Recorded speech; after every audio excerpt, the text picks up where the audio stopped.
fi fadli Yasin. Bab yang datang ia pada menyatakan kelebihan membaca surah Yasin. An Anas qala an-nabiy sallallahu alaihi wasallam inna likulli syai'in qalban wa qabl Quran Yasin. Kata Nabi sallallahu alaihi wasallam daripada Anas bin Malik, katanya Rasulullah bersabda bahawasanya bagi tiap-tiap sesuatu itu ada hati, dan hati kepada Al-Quran itu ialah surah Yasin. Setiap daripada sesuatu ada jantung dia, ada hati dia. Maka hati, jantung kepada surah, kepada Al-Quran ialah surah Yasin.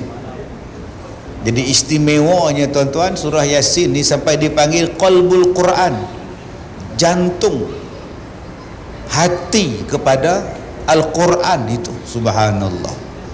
Jadi janganlah kita sebut bila ada orang baca surah Yasin, hang ni macam tak ada surah lain.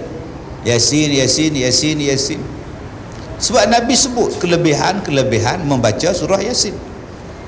Yalah macam Quran tu Yasin saja, yalah dia jantung. Tak ada Quran, tak ada Yasin ni tuan-tuan, lebih kurang macam tu lah. Sehinggalah kelebihan membaca Yasin itu menyerupai beberapa kali membaca daripada Al-Quran. Ketahuilah wahai saudaraku, bermula surah Yasin itu banyak kelebihannya dan banyak faedahnya tersebut di dalam kitab-kitab yang telah dikarang oleh ulama, dan dikeluarkan oleh mereka pula akan hadis-hadisnya yang menunjukkan kelebihan membaca surah Yasin. Adapun bagi Imam Abu Isa At-Tirmizi, Imam At-Tirmizi telah dikeluarkannya satu hadis yang menunjukkan atas kelebihan surah Yasin itu dengan katanya, an Anas qala an-nabi sallallahu alaihi wasallam inna likulli syai'in qalban wa qalbul Quran Yasin. Daripada Anas bin Malik radhiyallahu anhu, katanya telah bersabda Nabi sallallahu alaihi wasallam, bagi tiap-tiap sesuatu itu ada hati, ada pati, ada inti, dan bermula pati, inti, hati kepada Al-Quran ialah surah Yasin.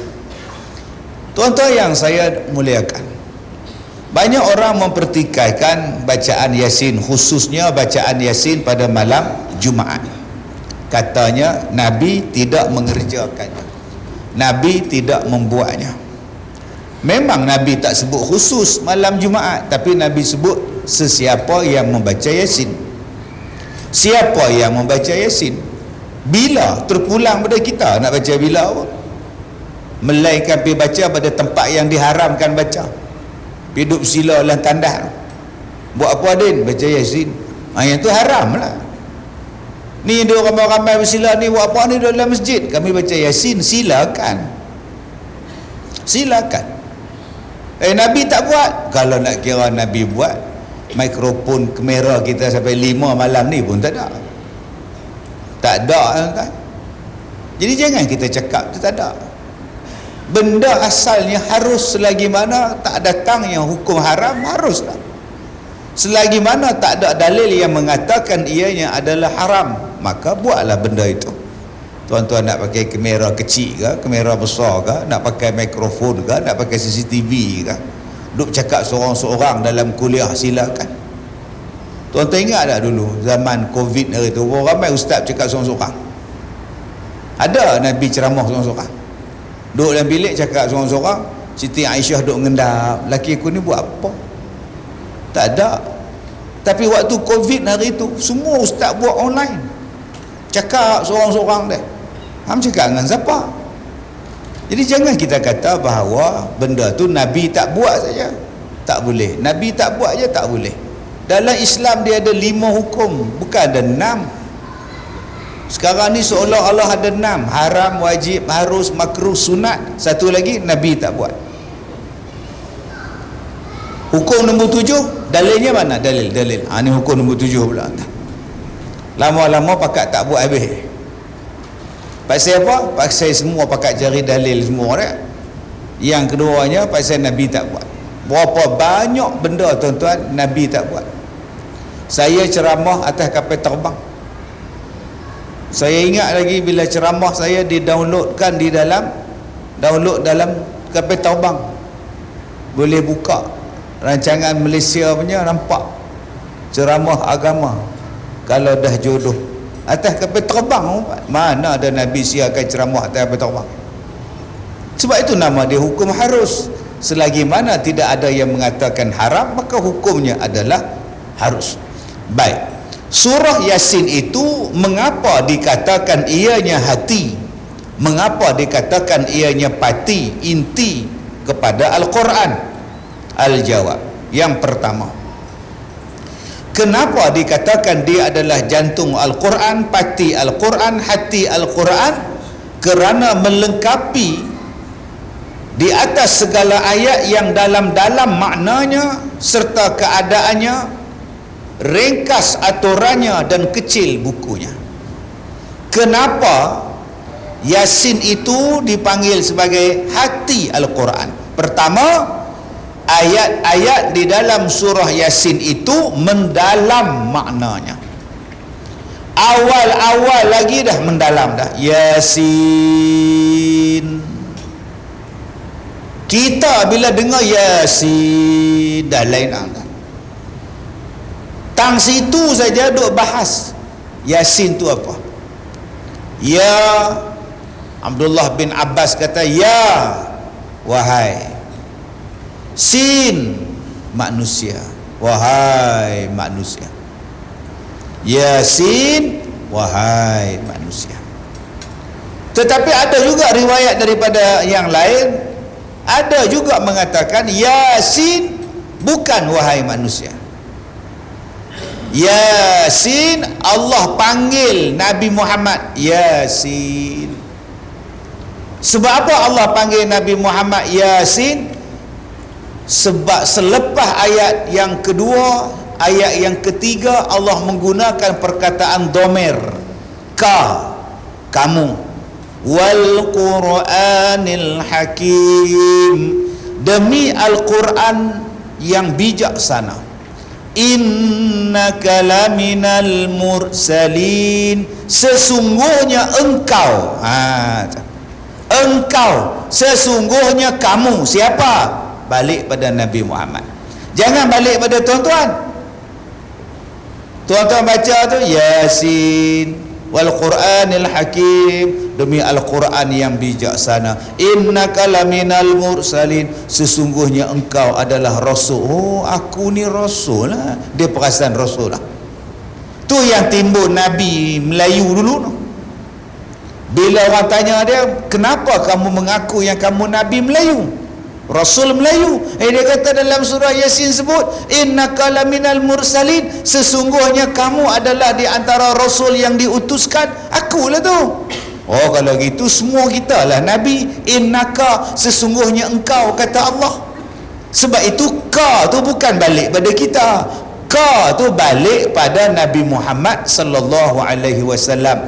Allah bersumpah demi Al-Quran, sesungguhnya engkau adalah termasuk rasul-rasul yang diutuskan. Siapa dia? Nabi Muhammad. Allah panggil tak Nabi Muhammad dalam ayat tu? Tak. Allah panggil apa? Yasin. Maka ulama-ulama mengatakan bahawa Yasin itu adalah nama lain bagi nama Nabi Muhammad sallallahu alaihi wasallam. Ada yang mencari, mengumpulkan nama Nabi ni hampir 200 nama Nabi yang dikumpulkan. Yang kita selalu ingat Muhammad, yang kita ingat Ahmad, yang kita ingat ialah Abul Qasim, yang kita ingat ialah Muqaffi, yang kita ingat ialah Toha, yang kita ingat ialah Yasin. Ini nama-nama yang disebut berkait dengan nama Nabi sallallahu alaihi wasallam. Daripada situ Tosa cerita lain lagi. Selepas Yasin, Sayyidina Ali pula kata. Sayyidina Ali kata berkenaan dengan Yasin.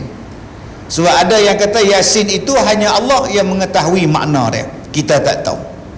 Balik kepada Allah makna dia. Huwallazi anzala 'alaikal kitaba minhu ayatun muhkamat hunna ummul kitab wa ukharu mutasyabihat, kata Allah. Ada benda hak kita tahu, ada benda yang Allah simpankan rahsia dia. Maka Yasin itu termasuk huruf-huruf yang dirahsiakan makna dia. Alif lam mim ra, alif lam ra, Toha, Yasin, Nun, Tosin, Mim dan sebagainya. Maka ulama-ulama kata tak payahlah kita cari makna dia, kita simpan, kita taruh balik kepada Allah dengan jawapan Allahu a'lam. Siapa yang kata macam tu? Sayyidina Ali karamullahu wajhah. Kata Sayyidina Ali, tak payahlah cari makna Yasin, Toha, alif lam mim, alif lam ra, tak payah cari. Yang kamu kena cari ialah kenapa selepas alif lam ra, selepas alif lam mim, selepas Yasin, selepas Toha ada perkataan Al-Quran. Alif lam mim zalikal kitab, alif lam mim ra, inna, sebut kitab, Yasin Quran, Toha ma anzalna alaikal qur'ana litashqa, alif lam ra tilka ayatul kitab. Selepas alif lam mim, selepas alif lam ra, selepas Yasin, selepas huruf rahsia yang Allah sebut dua, Al-Quran ataupun Al-Kitab. Kata Sayyidina Ali, yang kamu kena kaji ialah Quran, bukan pergi kaji Yasin tu. Kenapa selepas Yasin Allah sebut Quran? Kenapa selepas Toha Allah sebut Al-Kitab? Kenapa selepas alif lam mim Allah Ta'ala sebut zalikal kitab? Apa yang ada pada Quran sampai begitu istimewa, diulang sebut selepas huruf-huruf rahsia? Maka sebab itu kata Sayyidina Ali, yang kamu kena kaji ialah wal Qur'anil Hakim, Al-Quran yang bijaksana. Tuan-tuan yang saya muliakan, hari ini kecoh, ada dunia yang mendakwa dia telah menghantar robot, dia menghantar robotik rover ke bulan. Cantik robot dia, tuan, boleh hantar berminggu-minggu, berpuluh-puluh hari baru sampai. Alhamdulillah, bagus. Orang tanya saya semalam di Labuan, macam mana cerita tak? Bolehkah robot pergi ke bulan? Saya kata robot tu robot, bukan manusia. Robot pergi lah ke mana pun. Tapi soalan dia, balik daripada bulan tu agak-agak boleh bawa emas. Dia jumpa ke emas di sana? Apa untung pada penduduk bumi? Apa untung? Terus duk katalah bahawa ini adalah satu kejayaan. Apa kejayaan apa? Habis duit banyak, baik buat kat tandas kat negeri hang. Tandas pun tak ada, jamban pun tak ada, makan pun tak ada, baik buat makanan. Tak ada apa pun, tuan-tuan ni. Nak ambil air pun tak ada di sana, ambil petroleum pun tak ada di sana, capati pun tak ada di sana, rumah pun tak ada, lebih buat apa? Yang ada kehidupan pada kita di sini, ni di bumi ni. Hang terokalah bumi ni tak habis-habis. Beribu tahun dah usia bumi ni, tak habis lagi diteroka. Tak habis lagi ikan di laut. Dia cari hak di atas tu, apa hak di laut tu ikan tak pernah habis. Ayam tu tak pernah habis, telur tak pernah habis, buah durian tak pernah habis, beras tak pernah habis, udara tak pernah habis. Makanlah kamu, terokalah kamu pinak di atas, kena bawa bekal. Oksigen kena bawa, air kena bawa, biskut Mary kena bawa, kejadah pun nak pi. Tak ada faedah apa. Bila saya cakap macam tu, ustaz ni menolak kemajuan. Habaq mai kemajuan apa yang bila hang pergi ke sana? Apa yang hang dapat? Kemajuan di sini bila hang buat teroka benda hak dalam dunia ni, kamu dapat kehidupan. Kita meneroka lagi banyak benda di dunia, kita akan dapat kehidupan. Siapa cakap? Al-Quran lah cakap. Dalil? Ni orang tanya dalil. Dalil? Tetapi kita tanya dia pula, apa dalil manusia boleh pergi bulan? Dia tak jawab pula. Dalil di suratul A'raf, walaqad makkannakum fil ard wa ja'alna lakum fiha ma'ayish qalilan ma tashkurun. Walaqad makkannakum fil ard, dan sesungguhnya kami jadikan kamu ini menetap di bumi, tempat tinggal kamu di bumi. Makkannakum, makan tempat tinggal kita, makan. Dulu cerita Hindustan dulu, roti kepada or makan. Makan tu maknanya tempat tinggal. Tadi lepas sembahyang Jumaat, ada satu orang yang bercakap Hindustan dengan saya. Dia tanya saya, apa khabar? Saya kata baik. Lepas tu saya cakap Hindustan dengan dia. Tok Imam tu nganga tengok saya, ustaz pandai cakap Hindustan. Saya kata kesini curi tere mere nindi. Nganga dia. Dia tanya saya pula, siapa yang curi? Saya kata ustaz tu tanya, ustaz pandai cakap Hindustan? Oh pandai lah sikit-sikit. Padahal tu lagu memang hafal tuan. Tuan-tuan yang saya muliakan, Allah sebut walaqad makkannakum fil ard, dan sesungguhnya, tu taukid tu, penjelasan, keteguhan, ketegasan, sesungguhnya, gitu. Bila Allah gunakan perkataan laqad, sesungguhnya tempat tinggal kamu hanya di bumi. Tutup buku. Wa ja'alna lakum fiha ma'ish, dan dijadikan kami untuk kamu semua di bumi ini ma'ayish, kehidupan. Di bumi ada kehidupan, ada air, ada makanan. Tak payah nak pergi cari di selatan bulan ada air. Tak payah. Yang bumi dah ada air, nak cari di bulan kejadah apa? Astaghfirullahalazim. Sebab itu tuan-tuan kena buka, kena amalkan selalu Suratul Kahfi. Pagi sekali baca, petang sekali baca. Sebab di akhir zaman ini orang pembohong tu banyak. Ada orang tanya, ustaz, apa kena mengena Suratul Kahfi 1:10 dengan Dajjal? Tak nampak pun ustaz Dajjal dalam Suratul Kahfi. Alhamdulillahillazi anzala ala abdil kitaba wa lam yaj'al lahu 'iwaja qayyiman liyunzira ba'san shadidan min ladunhu wa yubashshiral. Tak nampak pun Dajjal, Ustaz. Dah Nabi kata, kalau kamu nak selamat daripada tipu daya fitnah Dajjal, baca ya Kahfi, bacalah. Ya doh, tak mana Dajjal? Tak ada on.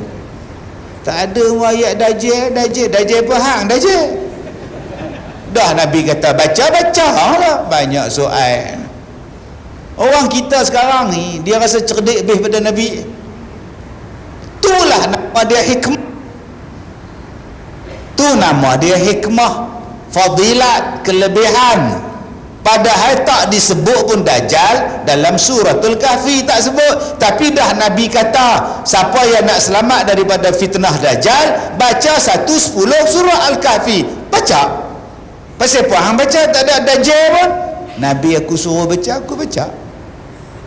Kalau hang suruh aku tak baca, pasal hang ni yang suruh ni pasal Nabi. Kalau hang memang aku tak ikut je hang. Ni pasal hak Nabi, apa kata Nabi aku ikut. Simple. 15 tahun dulu saya mengajar di satu jabatan. Habis tu depa ajak minum kopi, kuliah hari Jumaat. Habis 10.30 makan dengan penganjur Rustia AJK semua. Mai satu AJK, dia tunjuk satu transkrip. Dia kata, ustaz ni saya dah buat kajian lah, saya kutip banyak benda ustaz. Umur Aisyah kahwin dengan Nabi bukan 9 tahun ustaz, bukan 6 tahun nikah, 7 tahun nikah, tinggal serumah 9 tahun, tak ada ustaz. Sebenarnya umur Aisyah 16 tahun, 18 tahun, bukannya umur 9 tahun. Oh ya ke? Ini kita dah buat tu hadis yang kata kahwin tak betul tak? Allah, tentang hari ni manusia tak betul tak ni? Saya dah baca buat kajian, ni kata tu yang orang duk kutuk Nabi tu pasal nikah dengan budak. Oh gitu. Tapi bang, ulama-ulama sepakat yang itulah umur Aisyah kahwin dengan Rasulullah. Ulama tu tak betul tak? Depa khilaf, depa tak jumpa hadis lain. Oh gitu pula. Abang jumpa lah. Jumpa. Kenapa dia cakap macam tu? Pasal ada ustaz dia cakap tak betul. Pertama, bang, dalam Islam cukup umur boleh kahwin. Dalam Islam cukup umur boleh kahwin. Aisyah cukup ada umur dia? Cukup. Selesai masalah. Satu. Yang kedua, pak siapa yang abang kata 9 tahun duduk serumah dengan Rasulullah, kecil lagi? Abang pernah jumpa tak Aisyah? Abang pernah tengok ke hadis dia tinggi dia 6 kaki ke 5 kaki ke 4 kaki ke? Habis tu abang pun tak pernah tengok Aisyah. Macam mana abang tolak hadis? Dua. Yang ketiga, kita tak usah tengok Aisyah, kita tengok zaman sekarang. Ada tak perempuan kerdil tinggi dia 3 kaki? Pernah tak jumpa perempuan yang rendah? Persatuan orang-orang kerdil, dulu persatuan orang kerdil panggil saya ceramah, semua rendah-rendah tuan. Rendah, hak laki pun rendah, hak perempuan pun rendah. Nama kerdil. Yang saya seronoknya, yang perempuan kerdil, laki dia tinggi normal 5 kaki 6 inci, 5 kaki 7 inci. Yang perempuan tadi 2 kaki 3 kaki. Kalau ikut logik abang, saya faham abang kata Aisyah tu kecil, Nabi tu besar, Aisyah tu kecil, penderaan. Habis tu perempuan kerdil nikah dengan laki-laki normal, tak penyiksaan untuk dia, elok je beranak pinak. Kalau gitu perempuan kerdil tak boleh nikah, kena nikah dengan laki-laki kerdil juga. Jangan cakap macam tu bang. Yang keempat, kita tutup semua benda tu. Baik kerdil ke, baik dia kecil ke, baik umur ke, baik dia tinggi ke. Yang menyuruh Nabi Muhammad kahwin dengan Aisyah ialah Allah bang. Allah yang suruh kahwin. Takkan Allah nak buat zalim pada Siti Aisyah. Allah tu maha baik, Allah tu maha lembut, Allah tu maha mengetahui. Yang suruh tu Allah bang. Allah tak akan buat satu benda yang menyusahkan orang lain. Dalil Taha ma anzalna alaikal qur'ana litashqa. Tidak menyusahkan manusia. Aisyah pun tak pernah komplain, bapak dia pun tak pernah komplain, kak dia pun tak pernah komplain. Abang komplain. Abang siapa? Adakah Allah Ta'ala nak buat perintah yang zalim pada manusia? Dah, pergi balik. Saya nak makan keripak. Otak tu dilutut. Meletakkan hukum Allah Ta'ala, meletakkan pada pemikiran dia. Pemikiran kita ni, otak kita pun Allah bagi, tiba-tiba nak pergi kaji hak Allah punya. Hak kita ni, otak ni pun Tuhan bagi dengan ihsan, belah daripada Allah. Bila dah rasa pandai, nak lawan pula hukum, kata bodoh, marah. Hang kaji Quran saja, wal Quranil Hakim. Bila Allah kata tempat tinggal hang di bumi, dan di bumi saja ada kehidupan. Yang tuan-tuan duk percaya orang pergi cari air di kutub selatan bulan tu pasal apa? Nak air ni, Pulau Pinang bersepah, air hitam ada, air jernih ada, air yang hitam ada, air keruh ada di Malaysia ni. Tuan-tuan nak air apa? Air jernih ada di Perak, air hitam ada di Penang, air keruh ada di Melaka. Nak air apa? Air yang hangat ada di Kedah. Nak kata apa lah? Berlambaknya air takkannya habis. Berbilion-bilion manusia duk minum air tak habis. Hujan turun tiap-tiap hari tak pernah kering. Tiba-tiba kita meneroka ke bulan untuk mencari rumah kedua kita menggantikan bumi. Kepala otak kau berjambul punya kepala otak. Jadi pemikiran macam ni adalah pemikiran penipu. Siapa yang dapat tahu ini penipu? Orang yang mengamalkan surah, yang mengamalkan suratul Kahfi. Sebab Nabi sebut dalam satu hadis, yakunu fi akhir zaman dajjalun ay kadzabun mumamwihun, kata Nabi.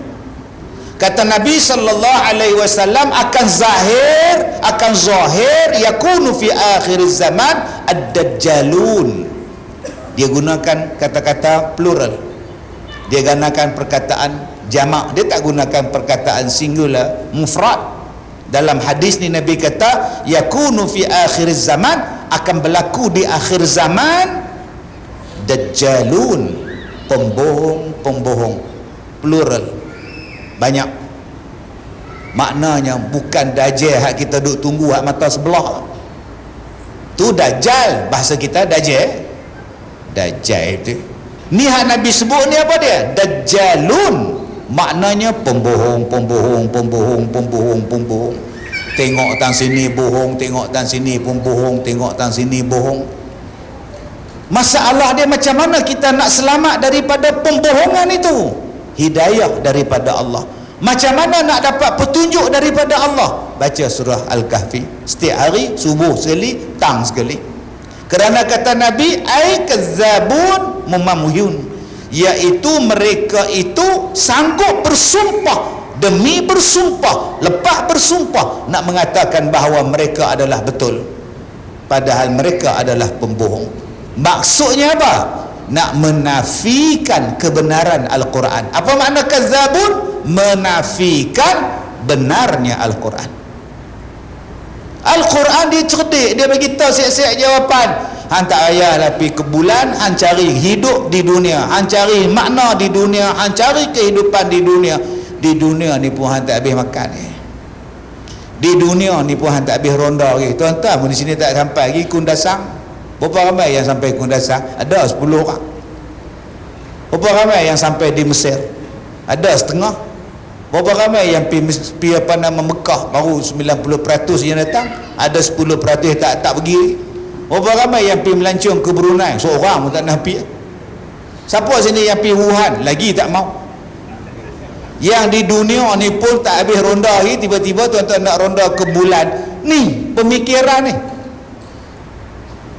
Dia kata kalau kita menemui air di bulan, so bermakna bila kita menemui air di bulan, bermakna kita boleh tinggal di bulan. Inilah berita gembira untuk kita. Siapa gembira? Dua elok-elok kat Sungai Tiram, nak pindah Sungai Bulan bersepak. Dia kata kalau ada ayak di bulan, ini berita gembira untuk kita. Kita dah ada rumah nombor 2. So kita boleh pindah ke bulan. So kita boleh tinggal di bulan. So ustaz-ustaz ni so apa? So what apa? So bila abang pindah ke bulan, abang menetap di bulan, abang yakinkah abang boleh hidup di bulan? Satu. Yang kedua, agak-agak abang mati di mana abang kalau dah abang pindah ke bulan? Kawan saya duduk dengan saya lama di Ipoh. Hari kemarin dulu mati kat Tasik Gelugok, pindah main duduk Tasik Gelugok, mati. Tuan-tuan duduk di bulan sungai, duduk di bumi Sungai Tiram punya lama, pindah pergi bulan, bye-bye aku pindah lah, dapat rumah lah, buat rumah lah, alhamdulillah lah, nak pindah pergi bulan lah. Agak-agak dia mati lah di bulan. Sama kalau kita pindah pergi KL, dia mati dah kemarin dulu duduk sini, lepas pencen dia mati di KL, mati kemarin. Dia dulu duduk di bumi, lepas tu lepas pencen pindah ke bulan. Agak-agak boleh mati tak di bulan? Boleh. Mati tang mana pun mati. Jawapan dia ada dalam Quran, surah Toha ayat 55. Minha khalaqnakum, daripada tanah kamu dijadikan, wa fiha nu'idukum, ke dalam tanah kamu akan dimasukkan. Maknanya kamu mati di sini. Kalaulah tuan-tuan kata pergi ke bulan, mati di bulan, tuan-tuan dah menolak satu ayat Quran yang mengatakan manusia mati di bumi, masuk dalam tanah. Ayat Quran dah tak betul dah. Dia mati di mana? Dia mati di planet Marikh. Oh. Makna Quran tak betul ya? Itulah nama dia Dajjalun, menipu supaya kita meninggalkan Quran, supaya kita tak percaya pada Quran. Allah bagi jawapan, semua ada dalam Quran. Sebab tu Allah kata wal Quranil Hakim, demi Al-Quran yang bijaksana. Tuan-tuan ni, di tangan tuan-tuan, dalam paket tuan-tuan semua ada handphone. Ni depan kita ni, kamera ni, handphone semua.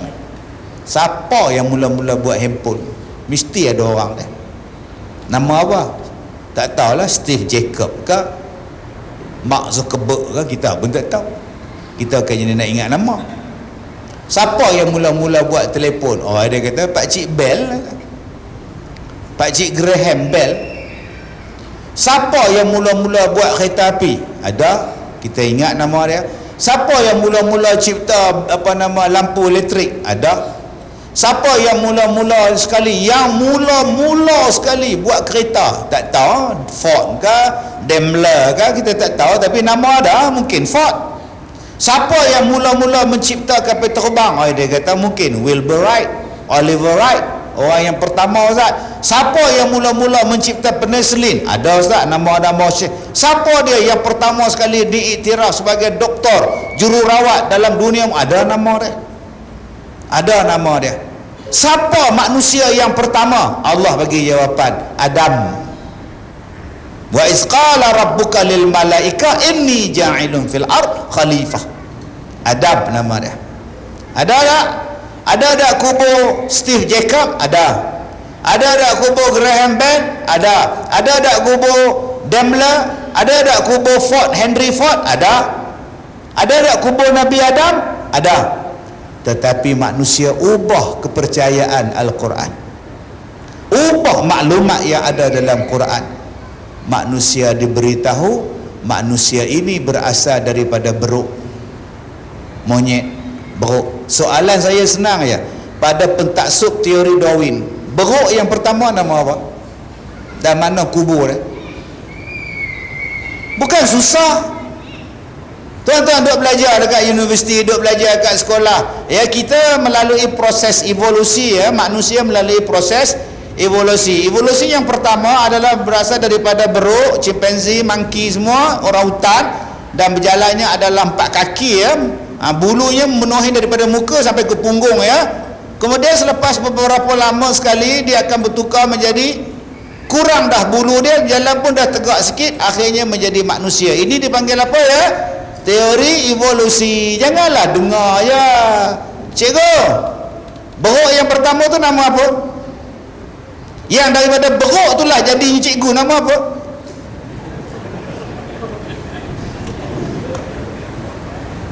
Saya tak dari beruk, cikgu. Saya daripada Adam. Adam tu ada kuburnya. Nenek saya pun nama dia Hawa, ada di Judah. Judah tu pun ambil daripada nama nenek Jaddah. Itulah dia. Quran sebut Adam, sebut Hawa dalam hadis, dan ada kuburnya manusia yang pertama. Jadi soalan saya, beruk yang pertama sekali yang nak jadi manusia tu nama apa? Cita? Nama apa?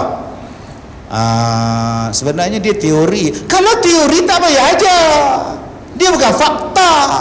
Tak payah dia ajar, sebab bila diajar tiap-tiap hari orang percaya.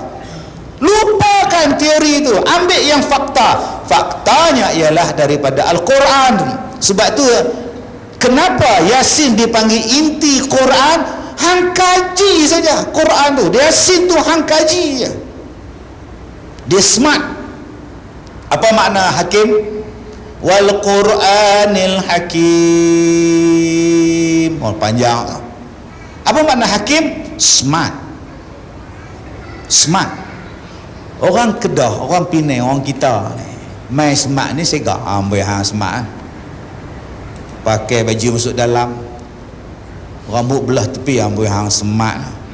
Tu bukan smart maklum. Tu segak. Tu kemas.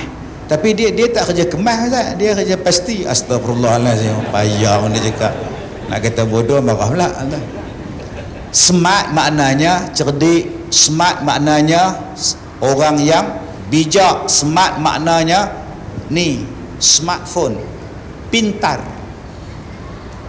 Ni smart mikrofon, pintar, mikrofon pintar.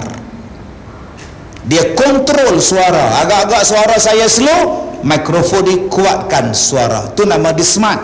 Agak-agak saya ni suara adik sikit daripada Ustaz Allah Khairi tu, mikrofon ni akan volume slow sikit. Tak payah cakap kuat pun tak apalah. Sedara usah pula lagi tuan-tuan, tak payah. Tu smart. Kipas aircon, smart aircon. Orang ramai dia kuat automatik. Bila orang tak ada, dia slow balik. Jimat elektrik, itu nama dia smart. Smart car, smart vehicles. Kalau berhenti dekat traffic light, enjin dia stop, dia guna bateri, petrol jimat. Lagi jimat, tak payah pakai petrol, pakai bateri, pakai elektrik, jalan saja, tak payah guna petrol. Lagi jimat, jalan kaki. Allah tuan-tuan, itu nama dia smart. Smart door. Sekarang ni orang panggil smart door, smart hotel. Allah, saya masuk satu hotel, tak ada orang di bahagian penyambut tetamu tu, resepsionis tu, tak ada orang. Oh sudah, dia tulis tu, sila ambil kunci anda di loker nombor ni. Loh, sila tekan nombor ni, tok tek nombor paskut dia tu. Rupanya nombor kita, bilik kita tu, tekan nombor tu, buka pintu, ambil lah, macam peti besi kebai pula. Bila saya berjalan gelap, bila saya berjalan 2-3 tapak, lampu automatik menyala. Oh, kata tak ada orang, pandai pula pasang lampu. Pok-pok ni malah depa ni, memang tak ada orang. Habis tu lampu menyala, dia menggunakan suhu badan saya. Suhu badan itu menjadikan lampu menyala automatik. Bila saya dah lepas tu tuan-tuan, lampu tadi padam. Main-main lah pula. Alah, dah lah aku tengah malam ni, aduh, hantu ke apa ni, sat buka sat tutup, sat buka sat tutup. Bila lift berhenti depan saya, gelap. Bila saya masuk, pam, terah. Depa ni apa jenis hotel ni? Rupanya smart hotel, jimat elektrik. Dia hanya menyala bila ada orang, ada bergerak, ada pergerakan, baru dia menyala. Tu nama dia smart, pintar. Bukan smart tu sega. Allah Ta'ala kata Al-Quran itu smart. Nampak? Al-Quran itu pintar. Baik, tuan-tuan beli iPhone, tuan-tuan beli iPhone, sementara ni duk pakai Redmi, bagus juga. Nokia lagi lemah, hak lama, ikat dengan getah. Bila punya zaman ni tok tak tahu, Pak Long bagi kat tok, pecah kat 20 kali, boleh pakai. Tok pakailah yang ni tok. Ni menentang apa? Smartphone. Pilah beli murah, tok duit banyak. Dia pun pi supermarket, pi tok Wan dia pi tanya kat Cina, ni menatang apa? Ini bukan menatang, ini smartphone. Aku tahu lah bukan menatang, bodoh ni pun. Nama apa? Oh ini iPhone 14 Pro . Dia canggih kan ni? Oh ini banyak canggih . Banyak canggih. Si kalanga you punya, si kalanga you punya mau bayar bil you pakai ini sajalah. Oh boleh bayar ini boleh. Si kalanga kalau you punya handphone orang curi tak guna punya, sebab dia tak boleh pakai punya. Nombor 2 you punya handphone boleh trace, sebab dia kita ada connecting punya, dia curi pun tak guna punya lah. Bodoh punya orang lah curi, dia kata. Oh si kalanga kalau you pakai ini smartphone you punya gambar, wah banyak terang. Apa saya? Ada 3 kamera besar, 2 kamera kecil. Wah, banyak terang kalau you mau video call memang cantiknya. Harga berapa? Harga tak mahal lah, 5,000 cukup lah, boleh kasih. 5,000 boleh lah, ambil satu. Satu saja kah? Satu cukup lah. Abang tadi bawa balik iPhone dia, pi buat balik ke rumah dengan kotak putih dia atas cushion. isteri dia mai bawa ayat kopi ala Kazim. Tak pernah faham, tak faham sudah. Isteri dia tanya, "Menatang apa tu abang?" "Ini bukan menatang mak, ini iPhone 14 Pro lah." "Tahu lah abang, oi, jangan kita bodoh sangat, telefon nama apa?" "Oh, iPhone." "Apa kelebihan dia bang?" Si kalang. Dia ulang balik apa hak Cina tu kata si kalang entah tu. Oh, canggih ya abang. Sebab tu abang beli canggih, clear, gambar besar dia punya, apa pun besar, terang-derang lah. Oi, habis-habis tu minum segelas kopi, cawan kopi, dia pembuh dalam kotak, iPhone dia pergi letak dalam almari, tak pakai. SIM card pun tak ada, line pun tak ada, apa pun tak ada, duk sekut. Sekarang ni iPhone tu pintar tak? iPhone tu pintar tak? Tak pintar lah. Sebab apa? Sebab dia tak pakai. Dia akan jadi pintar kalau kita pakai. Al-Quran tu pintar, tak pakai, duk kemal. Bila nak nampak pintar? Beli Quran mahal-mahal, lawa-lawa, paket lawa-lawa, buh situ. Cantik kan mama? Cantik. Bu, kalau merah-merah je, hijau-hijau je, baru nampak cantik Quran kita. Baca dah, ambil dah, pengajaran dah, sebiji macam iPhone 14 Pro. Dia tak nampak cerdik. Nak nampak cerdik, ambil Quran. Okey, apa yang nak buat hari ni? Banyaknya. Berjaya kita cemerlang di dunia dan di akhirat. Nak ambil apa Ustaz? Tak usah ambil apalah. Saya kata dulu, ambil nama surah je. Ambil nama surah je. Al-Fatihah, Al-Baqarah, surah lembu betina. Tuan-tuan, kita ni duk diajar bodoh macam lembu. Hai ingat aku lembu? Hai ingat aku lembu dicucuk hidung ke? Apa ingat aku lembu lah, nak sembelih apa saya agak lembu tu. Padahal lembu tu nama surah. Boleh je bubuh Al-Fatihah Muhammad, dah Al-Fatihah Al-Baqarah, boleh je Al-Fatihah Ibrahim, dah Ibrahim tengah, Muhammad tengah, Al-Baqarah nombor 2. Kaji kenapa Allah letakkan nama surah lembu betina pun cukup dah. Jomlah tuan-tuan kaji pasal lembu. Tang situ dah cukup dah. Hebatnya Quran. Orang yang meniaga susu lembu menghasilkan pendapatan $1 trilion setahun tuan-tuan. Orang Melayu kata bodoh, lembu tu bodoh, tak usah bela lembu. Yang bela Australia, yang bela New Zealand, yang bela Belanda. Akhirnya di rumah kita semua susu depa. Dash lady pun ada, dash baby pun ada, semua hak depa punya. Padahal Baqarah turun kat kita dulu. Kusyen kereta kita semua nak kusyen, semua ambil susu lembu punya kulit. Kita tak jual pun lembu punya kulit, tak bela pun tak. Tiap-tiap tahun korban import daripada Kemboja, Siam, bela dak agak tak cukup. Dalam Malaysia ada 6,000 masjid. Ada 6,000 masjid. Kalau satu masjid buat 10 ekor lembu korban, duk ada 60,000. 60,000 darab dengan 5,000 seekor, duk ada berapa ratus juta. Tuan-tuan tak nak jadi jutawan ke dengan bela lembu? Jual korban saja, belum masuk akikah, belum masuk kenduri kahwin.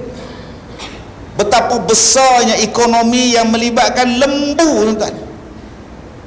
Panggil anak-anak kita yang bersabung nyawa jadi food rider. Kumpulkan balik budak-budak yang jadi food rider, yang bersabung nyawa tengah hari, tengah hujan, tengah panas, bagi dekat mereka ladang, suruh mereka bela lembu, lagi bagus. Tiap-tiap hari cuba tuan-tuan cek berapa orang Melayu yang mati sebab jadi food rider. Dilanggar berapa ramai tuan-tuan. Bangsa apa yang paling ramai jadi benda itu? Saya tak hina mereka, tapi ini berbahaya. Risiko kemalangan sangat tinggi. Orang asin pula order barang kat mereka. Kita pula pergi layan mereka pula. Bagi dekat anak-anak muda ni satu ternakan, bagi dekat mereka satu kawasan, buat perumahan yang cantik untuk mereka beranak pinak, kemudian bela lembu. Susu boleh dapat, daging boleh dapat, kulit boleh dapat, macam-macam benda boleh dapat daripada lembu saja. Kalau tidak Allah tak sebutlah nama-nama binatang dalam Quran. Ada lembu, ada lebah, ada semut, adanya yang kita sebut gajah, adanya surah yang kita sebut sebagai surah gajah, surah lebah, surah semut, surah labah-labah. Mesti ada sebab kenapa Allah Ta'ala sebut. Baik, tuan-tuan buka di dalam surah Yasin. Betapa besarnya ekonomi dalam surah Yasin. Disebutkan dalam surah Yasin tentang laut, bagaimana bahtera berlayar di laut. Kemudian Allah sebut dalam Yasin Nun tentang matahari dan bulan, wasyamsu tajri li mustaqarrin laha, zalika taqdirul azizil alim. Kaji tentang bulan bintang dapat dah. Tuan-tuan kaji daripada surah Yasin, ada satu ayat yang disebut akhdarinara, daripada pokok yang berwarna hijau boleh menghasilkan api. Orang putih dia kata petrokimia akan habis dalam tempoh beberapa tahun. Minyak yang digali dalam laut akan habis. Tak pandai pula mereka sebut. Bukan setakat minyak mereka dakwa akan habis, lelaki pun akan pupus. Tuan-tuan baca artikel tu. Saintis percaya lelaki akan pupus dalam tempoh 100 tahun akan datang. Lo kepala otak hang. Sampai ada orang kita percaya. Ustaz, soalan, katalah dalam satu kawasan, okey, misalnya kampung ke bandar ke, semua perempuan, okey, seorang je lelaki, okey, siapa yang nak mandikan, semayangkan si lelaki tersebut? Kampung tu di mana, Kak? Kampung apa? Tak, ni bukan kampung apa, katakanlah seorang aja, tak adalah orang lelaki, perempuan semua. Siapa yang nak mandikan mayat lelaki-lelaki tu? Tak soalan saya, kampung tu di mana? Tak, ustaz ni bodoh betul lah. Ni contoh. Akak lah bodoh, akak bagi contoh benda yang mustahil berlaku. Ustaz, tak ada yang mustahil kan? Tak ada mustahil kan? Okey, kalau akak tahu benda itu, akak telefon saya. Kalau jadi benda itu, akak telefon saya. Itulah jawapan dia. Ustaz Kazim, tolong mandikan mayat ni, insya-Allah kami datang. Akak berfikir benda yang tak ada. Dah dalam Quran kata min zakarin wa unsa, akan adanya lelaki, akan adanya perempuan. Yang susah hati siapa? Tapi Ustaz, hadis Nabi yang kata 50 perempuan, 1 laki-laki tu, bawa balik bincang hadis tu. Maksud menguruskan seorang laki-laki, menguruskan 50 perempuan. Bukan nisbahnya selaki-laki sikit, perempuan ramai. Dah di Malaysia ni laki-laki lagi ramai pada perempuan. Tambah di Penang ni, Allah, Vietnam ramai, Bangla ramai, Nepal ramai, Afrika stok banyak kat liha, jenuh pilih. Maksud menguruskan. Sebab tu saya seronok bila P. Ramlee buat filem betina dengan perempuan. Dalam filem Musang Berjanggut. Anda nak kahwinlah dengan anak-anak menteri, pilihlah yang mana anak anda suka. Anak anda takkan pilih mereka ayah anda. Kerana apa anak anda? Sebab mereka semua betina, bukan perempuan. Cis, anak anda menghina. Carikan kepada ayah anda, mana dia perempuan, mana dia betina, ayah anda nak tengok. Cari. Ini cerita tu Musang Berjanggut. Dia ambilnya gula, buah beras, buah garam, buah cengkih, buah lengkuas, semuanya ada, gawe satu bakul berjalan, hui berjalan. Siapa yang boleh masak, yang dia bawa, itulah perempuan, bagi faham dia. Dia bezakan antara betina dengan perempuan. Yang betina dia tengok, ni gila punya orang, campur semua mak nikah. Tapi hak perempuan, dia asin, dia asin, dia asin, dia asin. Sampai bila P. Ramlin makan dengan tuan rumah tanya, daripada mana kau dapat semua benda ini? Aku tak beli semua benda ini. Daripada bungkusan anak muda inilah, kata bini dia. Bangun P. Ramli, dari bungkusan hamba, teng teng teng, terus nikah. Pasal apa? Tu perempuan, pahaman dia. Ada tak beza lelaki dan jantan? Ada. Bandingan dia begitu. Tuan-tuan ni jantan kan lelaki? Saya tak jantan, saya tak lelaki Ustaz. Saya abang Tesla. Allahu Akbar. Payah cakap jantan. Subhanallah. Bunyi pun. Ada beza. Hak laki-laki bertanggungjawab, jantan ni, aduh. Dalam surah itu dia sebut kepada kita dalam surah Yasin akan keluarnya daripada pokok yang berwarna hijau api. Jadi kalau betul lah petroleum, petrokimia, gas akan habis, jangan susah hati, kata Allah dalam surah Yasin, daripada pokok yang berwarna hijau boleh menghasilkan api. Nama dia apa? Biodiesel. Lama dah tuan-tuan Quran sebut. Macam mana nak menghasilkan daripada pokok bahan sumber api kita? Kalaulah anak-anak kita ni tuan-tuan, budak-budak sekolah kita baca Quran, tadabbur Al-Quran, mengkaji Al-Quran, mereka jadi hebat tuan-tuan. Macam saya sebutkan tadi, bagi dekat mereka ladang, macam kita buat felda daripada tahun 50-an dulu, bagi ladang, bagi rumah, bagi tapak rumah, bagi mereka bekerja di ladang sawit dan getah, tu nama dia felda.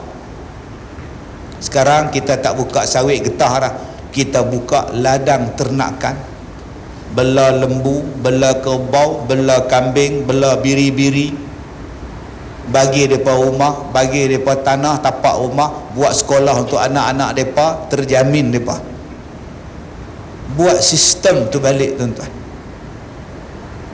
Sayang tuan-tuan, bila ekonomi yang begitu besar dapat pada bangsa lain. Baik, kemudian,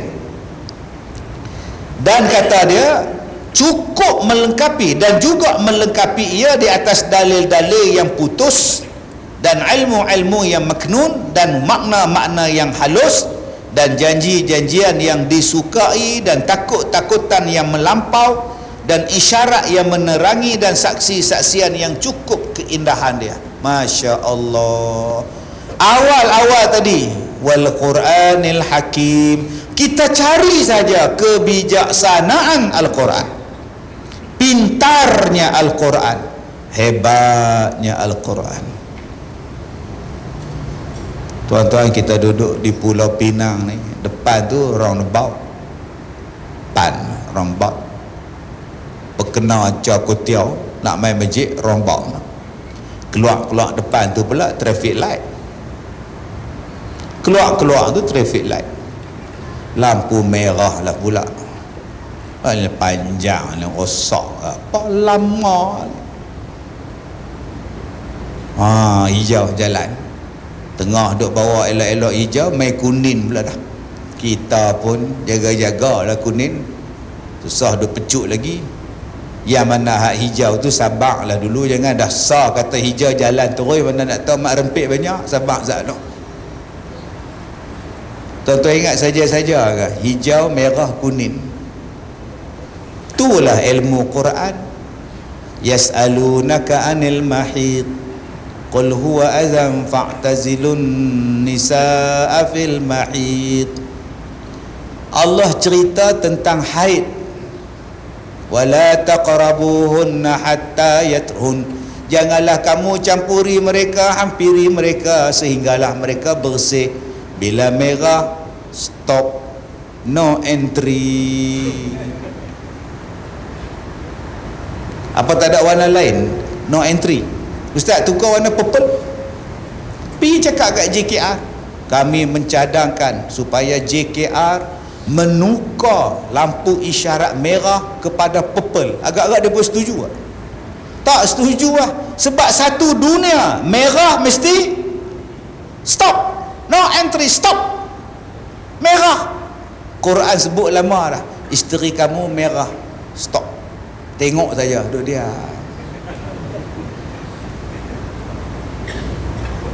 Line clear, green lane, jalan. Abang oi, tak tahu nak kata haid ke tak haid, tapi dia jadi kuning apa lagu. Berhati-hati, duduk dia. Main masjid i'tikaf. Lagi cerdik orang perempuan tu ada haid berapa hari, lagi cerdik berapa hari. Hari ni manusia lagi cerdik, traffic light dia bubuh nombor 15, 14, 13, 12, 11, 10, 9, 7, 5, masuk 4, 3 tu pegang gear dah. Dia kira pula isteri dia haid berapa? 7, 6, 8. Pegang gear terus dah. Tak pernah faham, tak faham sudah. Apa yang kita buat sekarang ni semua tiru pada Quran. Wasyamsu tajri limustaqarril laha. Matahari satu jalan, bulan satu jalan, dia takkan accident. Sebab tu tuan-tuan, balik kepada sistem jalan raya. Kalau kamu nak selamatkan motosikal satu lane, lori bas satu lane, kenderaan laju satu lane, insya-Allah kemalangan dapat kita kurangkan. Nak elakkan mustahil lah. Batu Works, Kulim Expressway, motor tepi sekali, motor hujung sekali, buat guardrail pula. Hang duk, hang jangan katai duk sini. Hak lori belah sini, kereta belah sini jalan. Tuan-tuan buat kajian tengok Batu Works Kulim Express tu, berapa ramai orang mati accident. Dia asinkan penunggang motosikal, dia letakkan hak motor lagu ni, hak bas lagu ni, lori lagu ni. Kita hari ni letak segala maknika dalam jalan raya. Motor besar EX5 Y3 suku, boh sekali. Bas, lori bapak segala lori, kereta laju, kemudian berhati-hatilah di jalan raya. Nak berhati-hati apa? Blind spot ada, hak mabuk ada. Depa 4 tayar, kita 2 tayar. Maka berikan keutamaan. Yang naik motor hampa duduk sini. Banyak dah kita buat di Kuala Lumpur laluan motosikal. Di KL laluan bas, laluan kenderaan berat. Lama dah Quran buat tuan-tuan. Masya Allah. Sistem jalan raya ada dalam surah Yasin. Tuan-tuan, saya baru baca sikit. Punya banyaknya lagi kelebihan Yasin, belum sampai lagi. Baca 2 baris nyimbang 8 minit. Bila nak habis? Jadi kita sambung bulan depan ke 3 bulan. Tu pun kalau panggil tak main dah lah. Jadi cukuplah sekadar itu. Ada rezeki kita akan sambung lagi kelebihan daripada surah Yasin. Bismillahirrahmanirrahim. Alhamdulillahi rabbil alamin, wassalatu wassalamu ala rasulillah wa ala alihi wa ashabihi ajma'in. La ilaha illallah al-azimul halim, la ilaha illallah rabbul arshil azim, la ilaha illallah rabbus samawati wa rabbul arshil karim. A'udzu bikalimatillahi tammah min kulli syaitanin wa hammah wa min kulli ainin lammah. Bismillahi arqi wallahu yashfik. Allahumma rabban nas muzhibal ba's ishfi anta syafi wa la syafi illa anta wa la yughadir saqaman illa anta. Rabbana zalamna anfusana wa illam taghfir lana wa tarhamna lanakunanna minal khasirin. Rabbana la tuzigh qulubana ba'da idh hadaitana wa hab lana min ladunka rahmah innaka antal wahhab. Rabbana ighfir lana dhunubana wa liwalidina warhamhuma kama rabbayana saghira. Rabbana atina fid dunya hasanah wa fil akhirati hasanah wa qina adzabannar. Wa sallallahu ala sayyidina Muhammad wa ala alihi wa ashabihi ajma'in. Walhamdulillahi rabbil alamin. Saya minta maaf jika terkasar bahasa. InsyaAllah mudah-mudahan tuan-tuan bolehlah memberikan sumbangan untuk dana masjid ya di Sungai Tiram. Saya rasa tabung-tabung banyak untuk tuan-tuan bagi sumbangan. Masjid kita pun cantik, masjid kita ni pun aktif, sudah pasti memerlukan sumbangan yang besar, perbelanjaan yang besar. Jadi saya harap pada tuan-tuan dapatlah kita bantu masjid untuk bertambah aktif lagi dengan tuan-tuan menderma kepada tabung-tabung yang disediakan kepada tuan-tuan. Wallahu a'lam. Saya minta maaf jika terkasar bahasa. Wabillahi taufiq wal hidayah. Assalamualaikum warahmatullahi wabarakatuh.